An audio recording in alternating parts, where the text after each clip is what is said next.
Hello, friends, and welcome to the Virtual Strangers review discussion of Tetris Effect. With me, as always, Alex and Roots, here to talk about one of VR's very best puzzle. I mean, you wouldn't really call it a puzzle game. It's really its own genre, right? Tetris. Tetris is its own thing.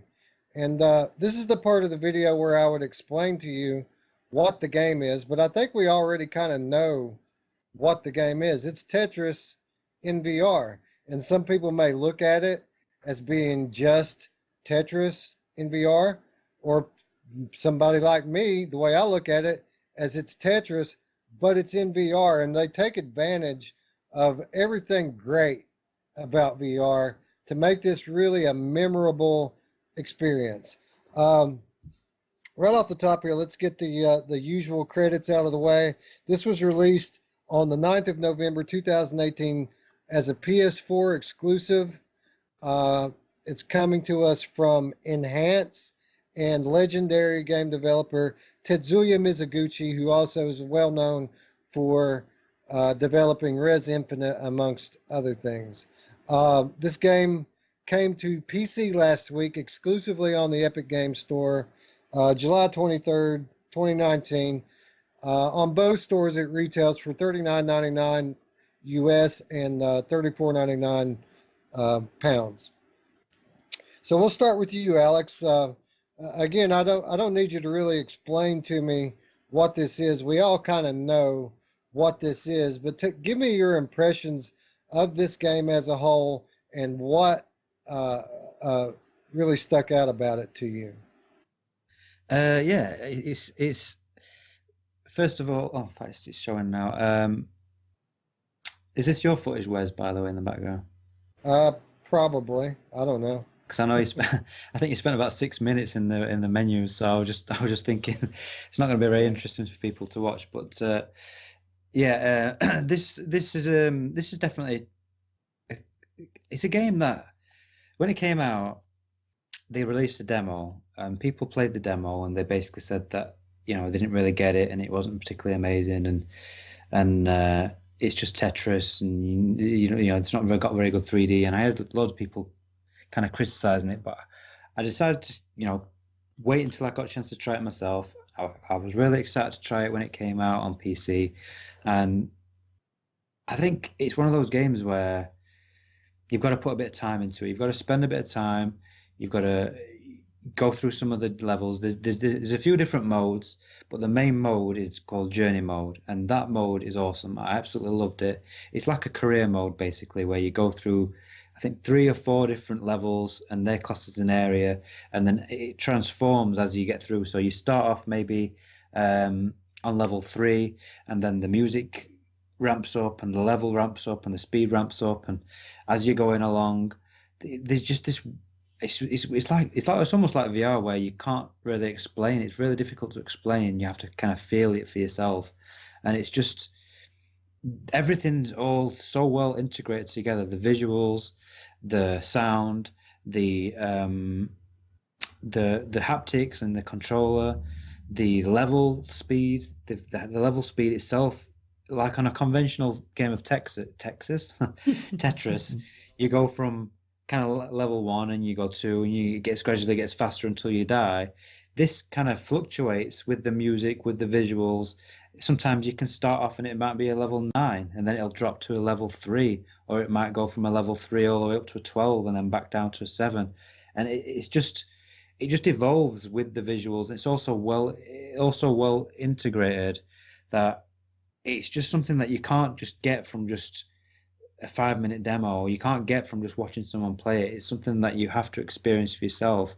As you're moving the blocks around, they're making a sound, and that sound is perfectly in sync with the background music to the point where it almost feels like you're making music. And when the actual levels speed up, they've carefully selected the sounds they make, because they know that you're going to then start getting a bit more frantic with your movements. You're going to start moving the blocks around, rotating them faster, and then the music kind of changes, and you're changing with the music yourself. It's such an incredible experience that you just get lost in it for an hour, 2 hours without even realizing, and I just loved it. I can't praise this game enough, and I think that people who have tried it and said that it's not amazing probably just haven't put enough time into it, or maybe they just don't appreciate it.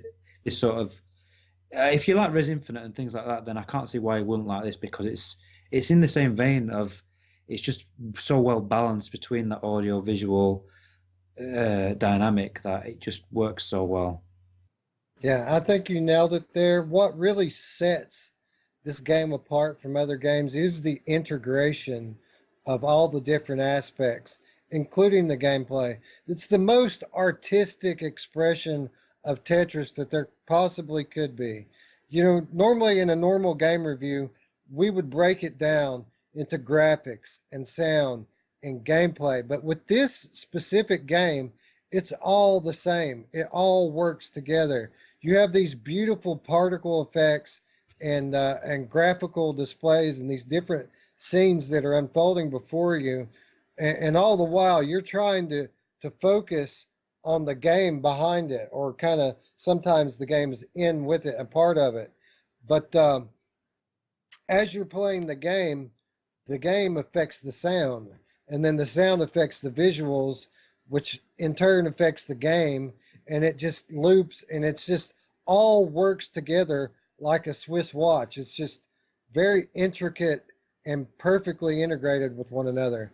And I agree totally with what you're saying here. You can't judge this game in 5 minutes because the gameplay is very basic, simple stuff at the beginning, but there's levels to it. And like a traditional Tetris game, it gets more difficult as you go, but the difficulty, or should I say the speed of the game, is not linear. It'll get fast for a while, it'll slow down for a while, and you'll hear this tone, this little bing, and whenever you hear that, you know that it's about to hit the fan, because these blocks at some stages of this game will fall at like a free fall speed, and they'll hammer you with that for a minute, and just when you think you're going to die, you pull it out and it slows back down, and they give you a break where it goes very slowly. All the while this is going on, you have these stunning visual displays going on in your face, and you just, as you get later on into the game, you really want to look at this visual stuff, but you really can't because the game is so challenging at that point. It's really hard to keep your concentration. So as beautiful as it is, and as much you want to look at it, you're trying to block it out and not look at it. But it's really an amazing experience. It's hard to describe if you haven't done it, but it's really one of the best games and experiences I've had in VR.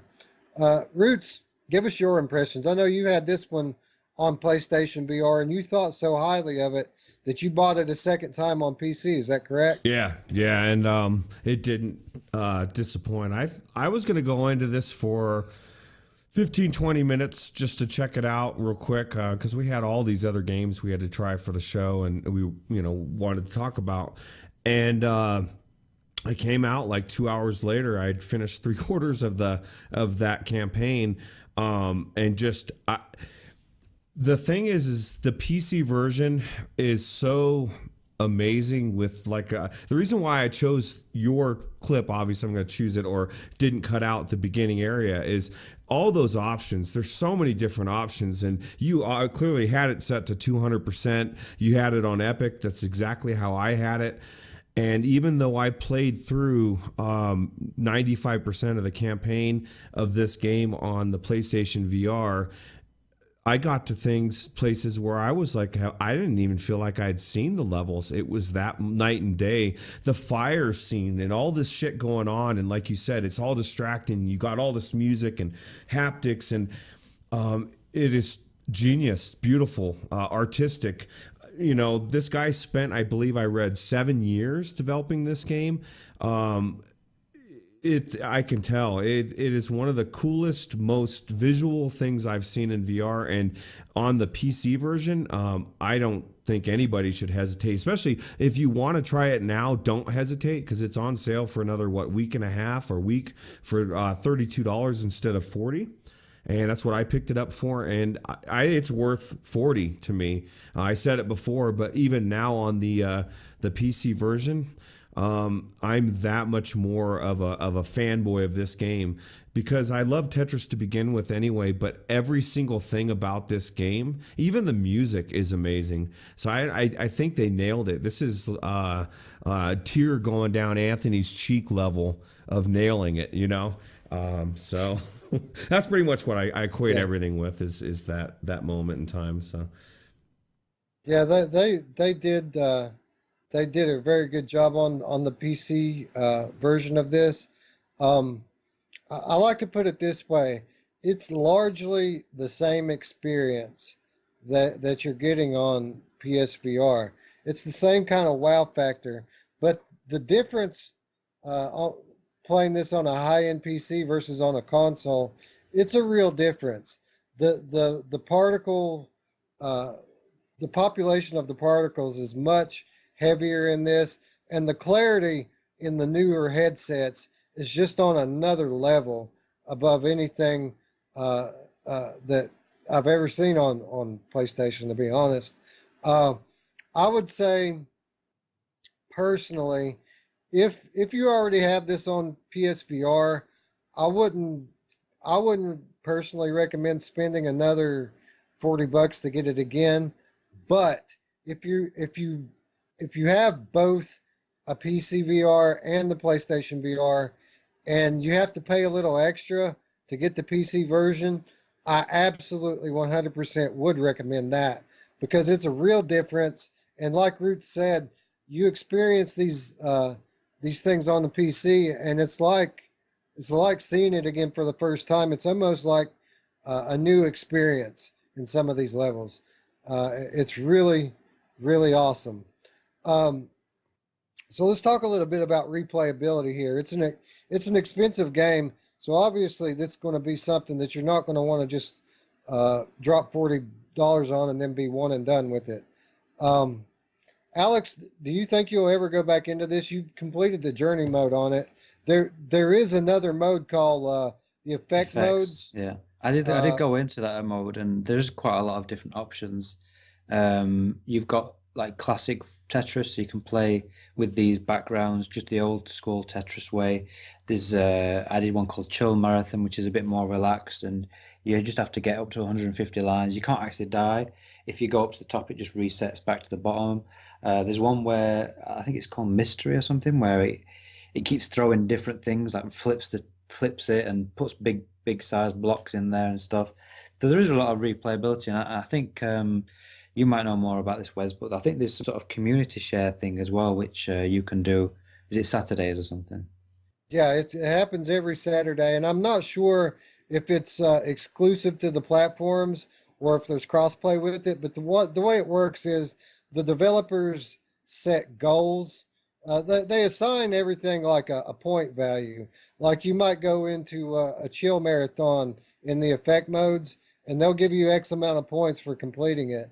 But all these different effects modes have different point values assigned to them, and it's not a personal point tally, but it's a community point tally, and they have a goal. They want the entire community to score this many points, and if you do, you get a special kind of avatar or some kind of digital reward for it.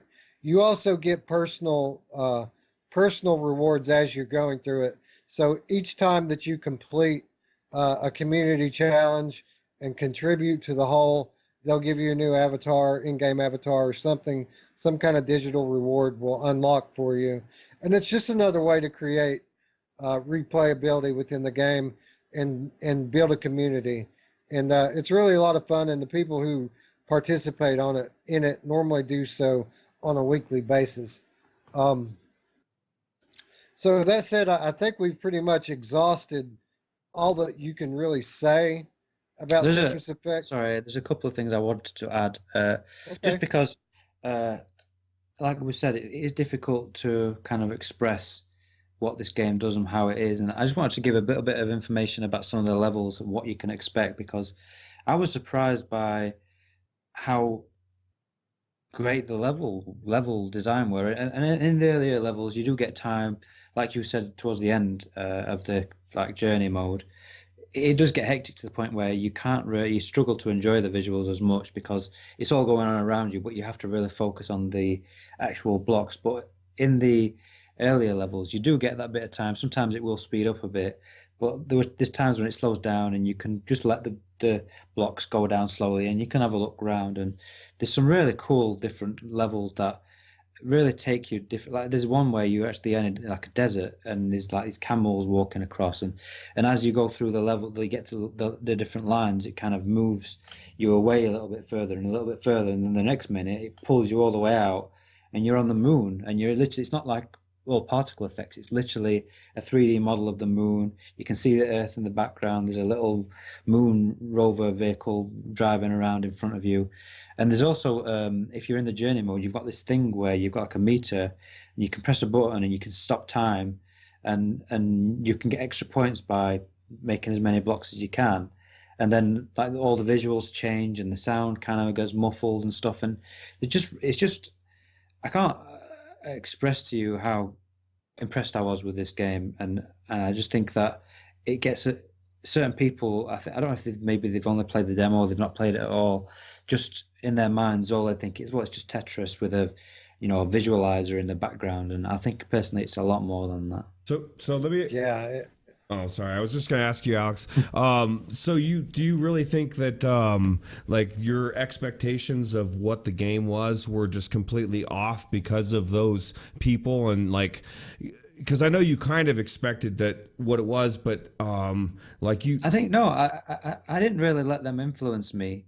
But what it is I think even I didn't realize how it's difficult to explain, but even I didn't realize how well crafted this thing was. I did think that. I mean, to me, the idea of this game was enough for me to want to play it anyway. Just having all these visuals and being Tetris in VR. But I didn't realize how well integrated everything was. Like you mentioned before last week, before we even played it, about the haptics, and I didn't really even realize what you meant by that. But then the first time the haptics kick in and the song, like, because they're not on, it's not constantly vibrating as you're going through a level. There's certain points where all of a sudden the bass kicks in, and then your haptics are going with the music, and that's like you can feel it pulsing in your hand to the music, and it's just such a sensory experience that no matter how much we talk about it, you won't be able to understand until you actually try it yourself, because it's a feeling that you get in this game. It's really weird, it's really trippy. Yeah, I think that says it all. It's not about what you see or hear with this game. It's about all of it coming together into a feeling, and you kind of feel this game as you play it, which is odd because it's a Tetris game, which you would think conventional wisdom tells you this is the most mechanical of gameplay concepts, but it's not mechanical at all. This is this is an experience that it can borderline invoke emotion from you. And to what you were saying a minute ago about the movement in these scenes where it pans out and pans in, you get a real sense of movement when this happens. Like there's a scene where you're traveling up the peak of a mountain, and as you float up that thing, man, you can feel yourself flying up the side of this mountain. All the meantime, you're trying to focus on a game of Tetris. It's really a unique thing, unlike anything else I've ever experienced in video games. And I think that everyone should try it, and not just the demo. I think people need to really give this game some time to see what we're talking about here. But obviously, 100% recommend for me. I wouldn't begrudge anyone paying the full price for it, but it is on sale right now. So get it while you can, folks. Roots, what's your final verdict on it on this game? I agree. That's a definitely must own. Preferably PC if you have both.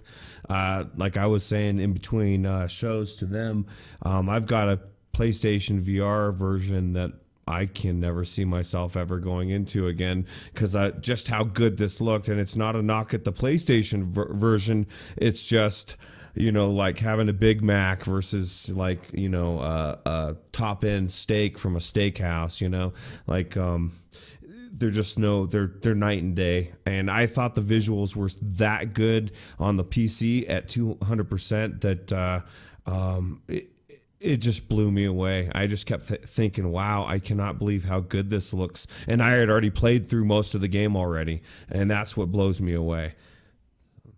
Yeah, and we need to be clear about that. It's we were amazed when we played this on PlayStation VR.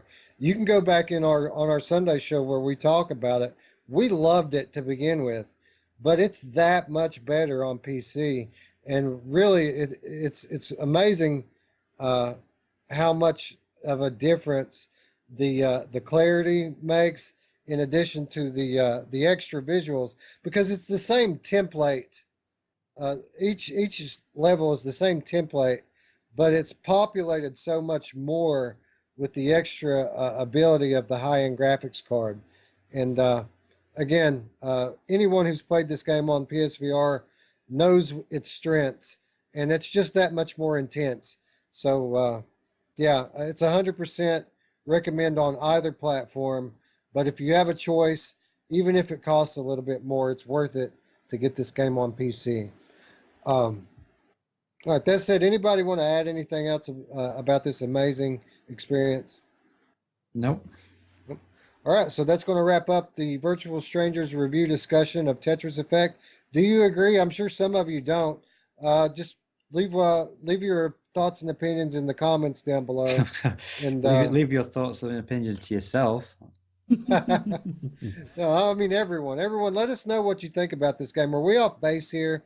Because I was very impressed with it. Even playing through it a second time, it's just an amazing game. So be sure to let us know what you think about it. And if you liked our review here, be sure to click the like button. If you didn't, you know what to do.